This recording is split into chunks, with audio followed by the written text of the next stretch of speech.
Olá, vamos falar de investimentos. Então, vamos trazer para vocês mais uma empresa para que possamos conhecer da sua história, da sua trajetória e principalmente da sua situação econômica e financeira. E essa empresa, inclusive, já passou aqui pelo canal no ano passado, retratamos a situação e agora estamos atualizando as informações dessa empresa, até porque é uma solicitação aqui dos nossos inscritos que participam, mandando sugestão para a gente aqui, a quem nós agradecemos imensamente, e no caso dessa empresa, ao Luiz Carlos Firmino. Ô Luiz Carlos, que bom ter você conosco, um prazer enorme, obrigado pela sugestão, obrigado pela participação, prazer poder lhe atender, Luiz Carlos. E vocês também, caso queiram outras empresas, é fácil, basta entrar aqui, ó, canal Silas Negraf e manda lá a sua sugestão e também aproveita, faça a sua inscrição, dá o like aí e venha junto conosco nesse processo de construção e repartição de conhecimento.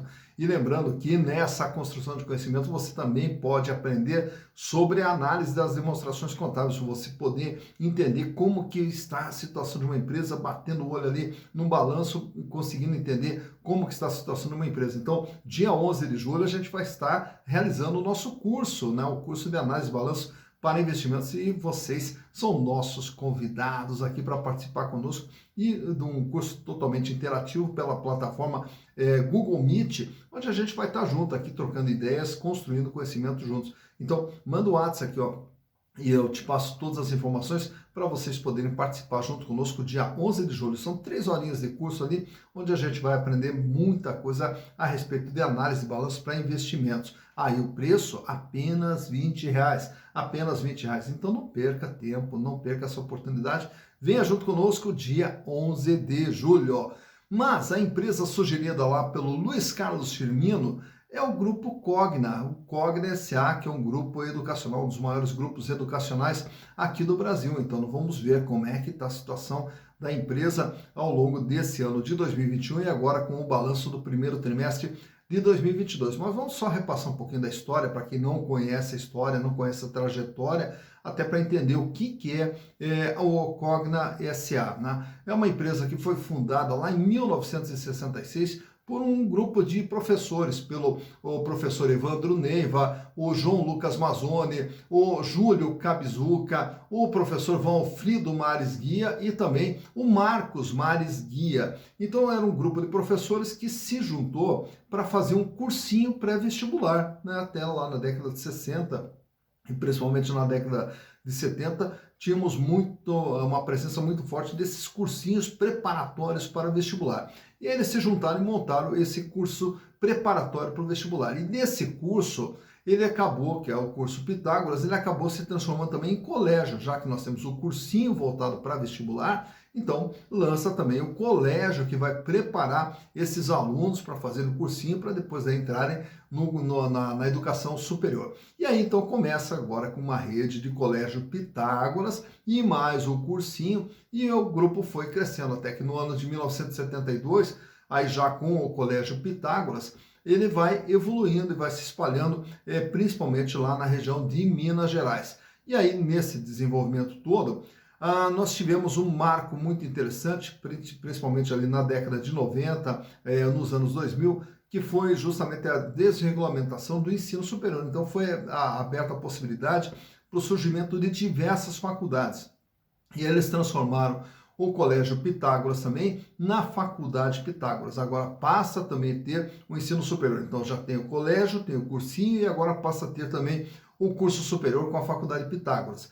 Nesse ano, no começo dos anos 2000, aí nós tivemos justamente uma expansão do ensino superior aqui em todo o Brasil. E aí, consequentemente, como era um setor que tinha uma demanda muito alta, uma necessidade de abertura de mais vagas para ensino superior, então era um setor que começou a crescer. E aí, na sequência, no ano de 2007, fazem um IPO, se transforma numa sociedade anônima de capital aberto, e a partir daí trocam o nome, daí passam a utilizar o nome Croton Educacional. Então daí passamos a ter o grupo Croton Educacional.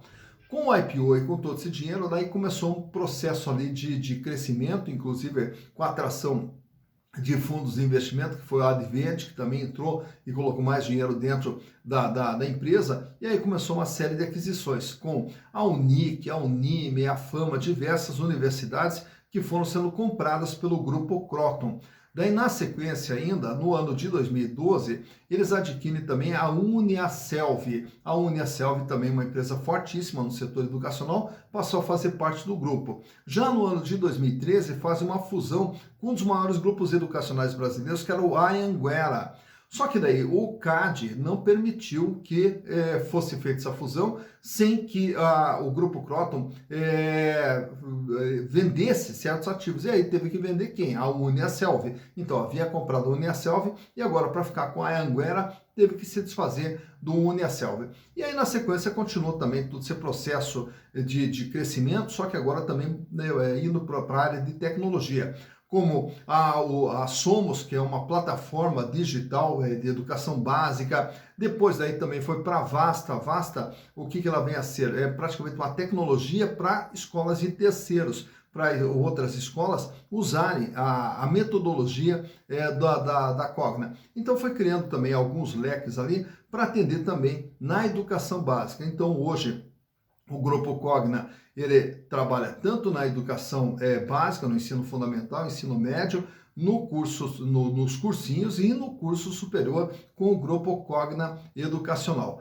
E aí, para a gente saber como é que está a situação do Cogna hoje, trouxe para vocês aqui os balanços de 2019, 2020, 2021 e também do primeiro trimestre do ano de 2022. E através dos números vamos ver como que está a situação da companhia. Então, vamos aos números.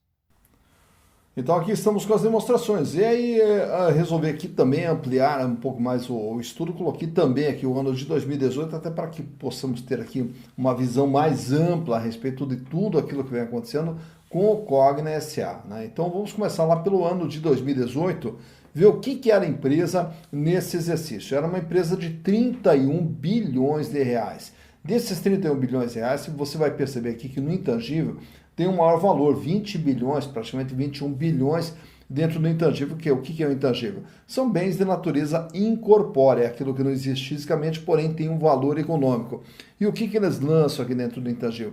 Todos os ágios e as expectativas de resultados futuros através das aquisições que eles vieram fazendo ao longo do tempo. E aí, naturalmente, que temos aqui também o capital de giro, que são os recursos que fazem toda essa máquina aqui funcionar. No ativo circulante, nós temos aqui, então, esse capital de giro, 5 bilhões 580 milhões, que representava 17,5% de todo o patrimônio da empresa. Desse valor, 2 bilhões 583 milhões era dinheiro que a empresa tinha em caixa, banco, aplicação, 1 bilhão 940 milhões em contas a receber, e aparece aqui a figura dos estoques, até porque uma das áreas de atuação da empresa também é também no material didático, né, na venda de material didático, 387 milhões de reais. Já para 2019, a empresa amplia o seu tamanho, vai para 34 bilhões de reais, sendo que o capital de giro apresenta um recuo aqui, fechando em 4 bilhões 478 milhões. E o volume de dinheiro em caixa cai de 2 bilhões 583 para 825 milhões. Aumenta aqui o contas a receber, 2 bilhões 586 e um pouquinho mais de estoque que a empresa possuía no ano de 2019. Indo já para 2020, aí sim, no ano da pandemia, a empresa tem um recuo aqui, ela fecha aqui com 30 bilhões de ativos. Aumenta aqui o capital de giro para 9 bilhões 272 milhões, que passa a representar 30,1%. Aumenta o volume de dinheiro em caixa, 4 bilhões 181, e diminui o contas a receber para 1 bilhão 876 milhões. Daqui a pouquinho até vamos entender o que foi feito aqui nesse ano de 2020 para ter esse aumento, apesar da queda aqui do tamanho do ativo, um aumento no volume de dinheiro em caixa. Mas daqui a pouquinho a gente já vai entender isso aí. 2021 também mais um recuo, que vai para 28 bilhões 512 milhões.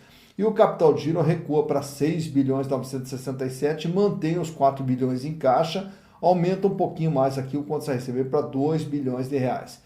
Já para 2022, a empresa praticamente estável, agora em março, 28 bilhões de ativo, e o capital de giro também praticamente estável com 6 bilhões 934. Uma pequena redução no volume de dinheiro em caixa, praticamente estável aqui o contas a receber, bem como também os estoques da empresa. Então, quando olhamos aqui o tamanho da empresa, que era de 31, foi para 34, aí ela apresenta um recuo e fecha agora com 28 bilhões de reais.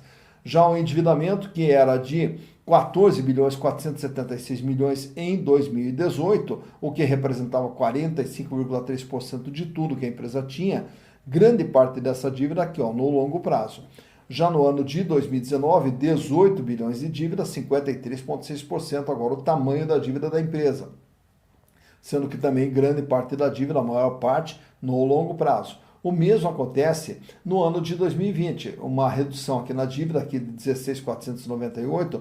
Agora reparem que o peso da dívida permaneceu estável, né? 53,6, 53,6. Até porque, como a empresa reduziu aqui o seu tamanho, reduziu também o seu endividamento. Portanto, apesar da redução do endividamento, o peso da dívida permaneceu o mesmo.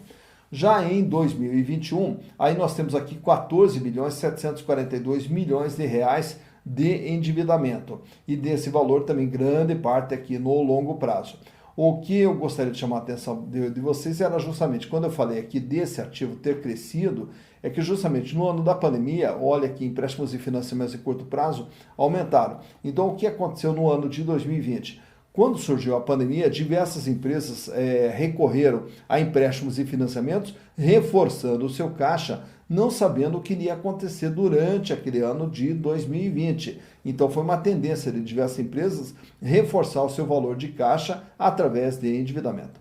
Mas voltando aqui ao endividamento, em 2021, 14 bilhões de dívida, sendo que a maior parte no longo prazo, e a dívida passa a representar agora 51,7%.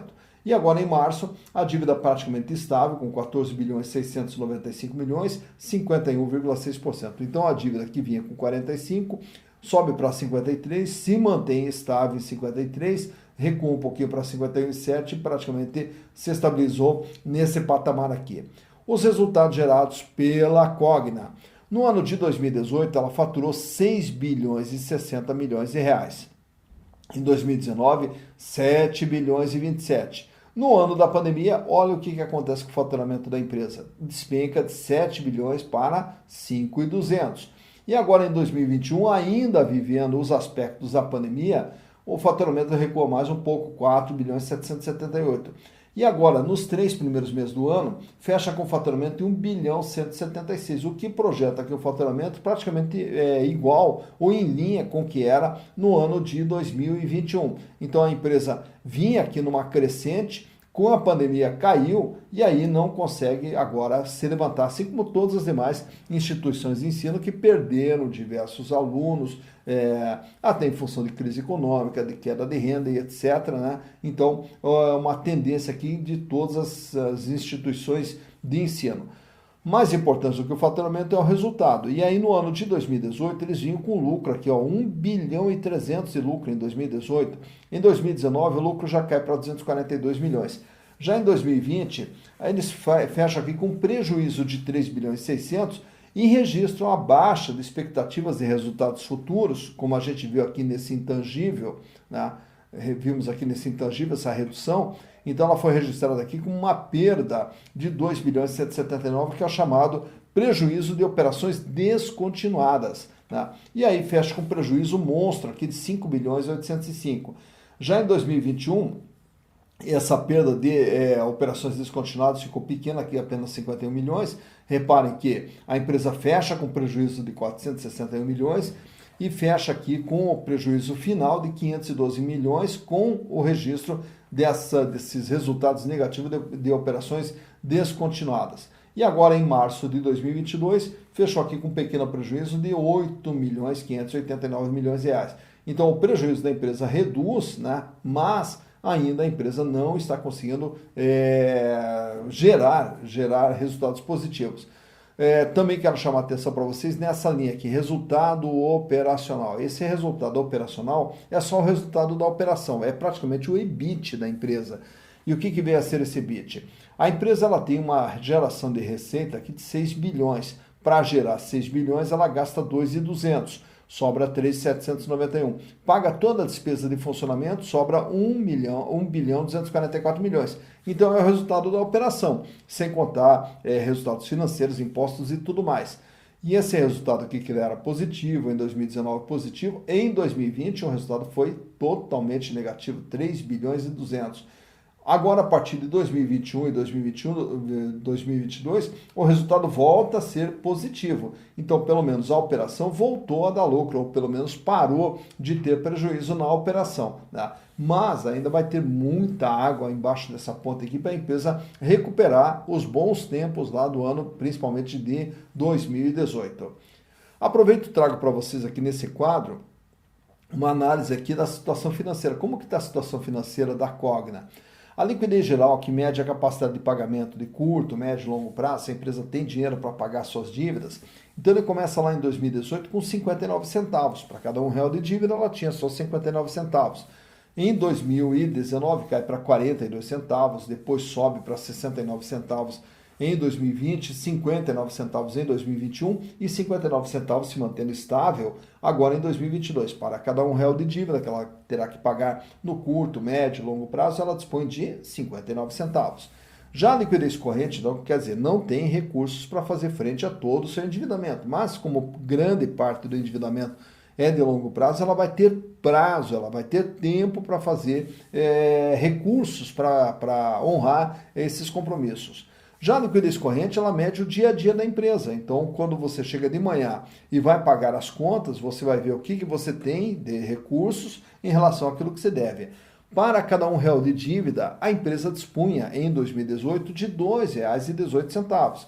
Ele cai para 1,63 em 2019, sobe para 1,76 em 2020, recua agora em 2021 para 1,70 e praticamente estável, fechando com 1,69 agora em março. Para cada R$1 de dívida que ela tem que pagar no dia a dia, ela já tem R$ 1,69. Paga e sobra. Então, a empresa não tem problema financeiro no curto prazo. Já analisando o endividamento nos mostra o tamanho e o comportamento da dívida. Lá em 2019, a dívida era de 45,3%. Ela sobe em 2020 em 2019 para 53,6%. Permanece estável em 2020 com 53,6%, recua para 51,7% e agora fecha em março de 2022 com 51,6%. De tudo que ela tem, ela deve 51,6%. Então vejo que a empresa ela deve metade daquilo que ela tem. Então não é um endividamento assustador. Financeiramente ela não está mal, ela tem dinheiro para pagar suas contas, endividamento não é um endividamento alto, o único problema da empresa está nos índices de rentabilidade até em função dos prejuízos que ela vem acumulando, principalmente de 2020 para cá. Já nesse outro quadro, trago aqui os indicadores relacionados às ações. Quanto que vale uma ação da Cogna hoje em relação ao patrimônio? R$ 6,78. Isso quer dizer, se pegarmos todo o patrimônio da Cogna, pagar as dívidas e distribuir entre os acionistas, caberá a cada ação R$ 6,78, que é o valor do patrimônio da empresa para cada ação. Porém, essa ação hoje ela está sendo comercializada por R$ 2,25. Então, o valor de comercialização da ação hoje está bem abaixo do seu valor patrimonial. Tanto que o PVP, preço por valor patrimonial, fecha em 0,33. Isso quer dizer, as ações da Cogna estão sendo vendidas com deságio de 67%. Elas estão valendo 67% abaixo daquilo que efetivamente elas valem em termos de patrimônio. Já no ano de 2021, a empresa gerou ali um prejuízo por ação de 22 centavos, o que dá ali em torno de 10% de rentabilidade negativa. Quer dizer, ao comprar as ações, pelo valor de mercado hoje de 2,25 e perdendo 22 centavos, o investidor terá uma perda de 10% arredondando ali o valor. Dividendos por ação, não há como se falar em dividendos, já que não tem lucro, né? E aí, consequentemente, o PIL, preço barra lucro, também ele fica ali só apenas no tracinho. Por quê? O que é o PIL? Quanto tempo o acionista vai levar para ter o retorno dos seus investimentos através dos lucros gerados pela companhia? Em primeiro lugar, a empresa tem que gerar lucro. Como ela não vem gerando lucro, não há como se calcular tempo de retorno. Fecho também aqui os indicadores e os números com esse gráfico aqui, analisando aqui os últimos 5 anos do valor das ações da Cogna. Então, começando lá por 2017, as ações valiam na época R$ 15,50. E aí, durante ainda o ano de 2017, atingiram sua máxima ali, batendo em R$ 20. Olha só, as ações da Cogna chegaram a valer R$ 20 lá no ano de 2017. A partir de 2017 até 2018, veio uma sequência de quedas. E aí ela praticamente teve aí um período de estabilidade, claro que com algumas oscilações para cima ou para baixo, mas na faixa de 10, 11 reais, que ela veio trafegando nesse valor durante 2018, 2019, teve ali uma pequena recuperação em 2019 ainda, chegando até 13 reais, não se sustentou nesse valor, passou a trabalhar no patamar de 12. Quando veio a pandemia, você vai ver aquela queda ali logo no começo de 2020, uma queda quando as ações caem para R$ 3,70. Então as ações que elas vinham trabalhando no patamar de 11 caem para R$ 3,70. Tenta ali uma recuperação logo ali, chegando na metade do mês de julho de 2020, onde ela chega a bater em R$ 9,00, também não se sustenta e aí ela despenca e vai despencando gradativamente, você vai vendo ali pequenas quedas, mas quedas constantes, né? Onde ela volta ali para a faixa dos R$ 3,00 e agora começa a trabalhar na faixa dos R$ 2,20, R$ 2,30, que é a cotação média que ela está tendo agora durante esse mês de junho. Então, está aqui quando que a ação teve o seu menor valor, qual foi o melhor momento da ação e como que vem se comportando os preços das ações da Cogna Educação. Tá então, mais uma empresa analisada, a Cogna SA. Cogna SA que vocês viram aí, tanto o valor das ações despencando, a situação financeira ali, financeira até que tá tranquila, mas em termos de resultados, não está gerando resultados, e aqui como a gente já analisou também outros grupos educacionais, a gente vem percebendo o quanto estão penando esses grupos educacionais. E isso é preocupante, né? Porque o desenvolvimento de um país, o desenvolvimento de uma nação se dá através da educação. Tá? Então, quando nós vemos que o sistema educacional ele vem capengando, é sinal de que as perspectivas futuras nossas elas acabam sendo bastante limitadas. Agora, quando você vê que o setor educacional vem numa crescente, a gente já vê uma perspectiva futura bem melhor. Porque o que nós precisamos hoje? Precisamos justamente de uma sociedade mais preparada em termos de educação, nós precisamos de uma sociedade mais preparada em termos de qualificação profissional para que possamos ter aumento de produtividade, possamos ter também o desenvolvimento econômico e, consequentemente, um desenvolvimento social. Agora, enquanto a educação não estiver nesse ponto, nos tira muita esperança de que as coisas estejam próximas de melhorar. Então esperamos brevemente, na hora de fazer análise de grupos educacionais, esperamos que essas análises elas venham bem melhores, que as empresas venham bem melhores, porque daí a gente já começa a perceber que a educação começou a receber de volta investimentos de todas as formas, para que a gente possa formar uma sociedade cada vez melhor, porque só a partir daí é que a gente vai ter um país melhor, né? Dito isso, bons investimentos para vocês.